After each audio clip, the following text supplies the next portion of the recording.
Thank you, Madam Moderator. Let me share my screen.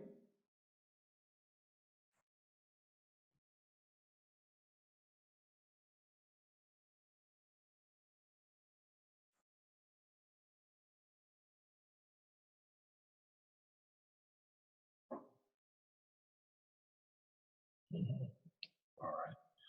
Okay. So, ladies and gentlemen, good evening. Having just learned how to buy and sell shares, my segment is suitably placed as I will be dialoguing with you as it relates to the JSE regulator program and how it protects you. As was just mentioned, my name is Andrae, and I'm the Chief Regulatory Officer of the Jamaica Stock Exchange. I head the Regulator and Market Oversight Division, which is intimately called the Rmod, and report to an independent committee called the Regulator and Market Oversight Committee. You will hear more about this committee, as well as the role of the RMOC and the Rmod as I go further in this presentation. So I outlined the objectives already. So what is our role? And our role is to promote market transparency, integrity, and efficiency by protecting and advancing stockholders' welfare through the enforcement of rules, market surveillance, broker inspections, and the assessment of market documents and financial statements. That's a mouthful, right? But what it simply boils down to is that we promote market confidence through policing the market, particularly listed companies and member dealers, to ensure that they are conducting their affairs in keeping with the rules of the JSE, which are designed to ensure the participants, which are designed to ensure that participants benefit from timely and credible information.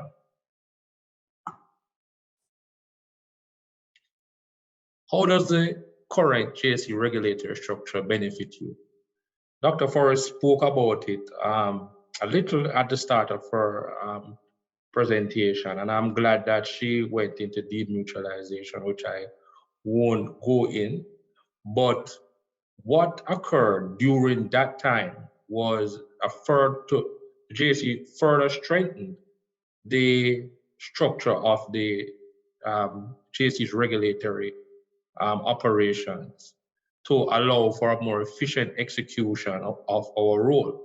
The JSE board took the decision in November 2007 to delegate its power and responsibilities to oversee the regulatory affairs of the exchange to an independent committee, which I mentioned before, the Regulator and Market Oversight Committee.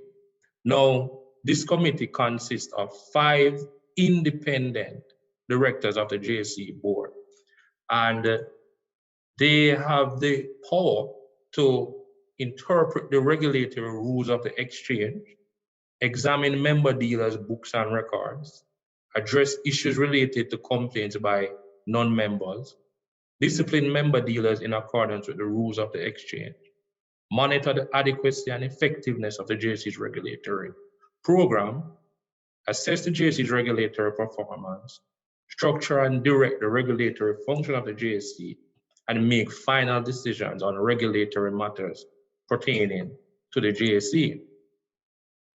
In addition to the RMOC, in 2008, the Rmod was created to support the RMOC and carry out the day-to-day oversight of the market through the following key functions or core functions, which included listed company compliance review, member dealer regulations, market surveillance, enforcement, dispute resolution or arbitration, risk assessment, rule research, and development. Now, just to give a synopsis or a broad overview of these functions, these functions involve a combination of monitoring, compliance review, and taking action where a listed company or a member dealer has breached the rules of the exchange. Of course, dispute resolution and arbitration speak to how we process your complaints or concerns And risk assessment involves activities we undertake to identify and report on risk to the market. Rule research and development are self-explanatory, as this entails the work conducted by the JSE to adopt rules to strengthen market operations. So what are some of the benefits of the change in our regulatory structure? One of the key benefits is that there's a clear separation of the JSE commercial operation from its market oversight functions to address any perception of bias or conflict of interest that could undermine the JSE regulatory program. And two, it brought the exchange regulator operations in line with international exchanges such as the New York Stock Exchange and others who would have taken the decision to also demutualize and list their shares on their own exchange. So, in essence, all stakeholders in the market have since 2008 benefited from this new structure. And since this time, we have performed credibly in generating compliance to the rules of the exchange. I will present some statistics to demonstrate. This table provides information on main market financial filings from the commencement of the RMOC in comparison to the current year, which is 2020. As it relates to the timely filing of unaudited financial statements, audited statements, and annual reports from main market companies, the compliance rate at the start of the RMOC and RMOD were 75%, 47%, and 46% respectively. When you look at the current year, 2020, the compliance rate ranged from 96%, 85%, and 80%. As it relates to junior market, the compliance rate for unaudited and audited financial statement filing were 67%. In 2020, the rate was 97% and 92%. As it relates to the timely filing again of trade notices, main market companies had a compliance rate of 85% and 66% as it relates to junior market companies. In 2020, the compliance rate was 97% and 79%. Now, what this demonstrates before going into this other table is that since the creation of the RMOC, there has definitely been a general improvement in the environment as it relates to compliance by listed companies in respect to giving information in a timely manner that will assist you as investors to make your investment decisions. And this has continued in 2020 based on the information that has been provided by the regulatory team. As it relates to complaints, this is another important area where we try to ensure that our performance is in keeping with international standards.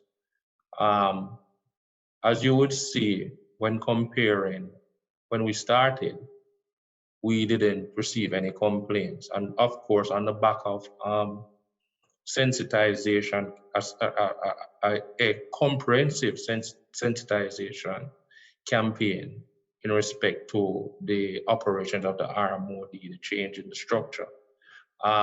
This has gradually improved from 2008 to the point where we have started to be viewed as a channel where persons can file their complaints and have matters handled, and also get redress to remedies to situations that they might be facing. So the numbers are one in terms of the number of complaints that we have received, but what is even more critical for us is how we handle them, and how we handle the complaints that we receive are demonstrated in the complaint closure rate, where over the 5-year period on the assessment, you'll see that our closure rate ranged from 86% to 100% in 2020.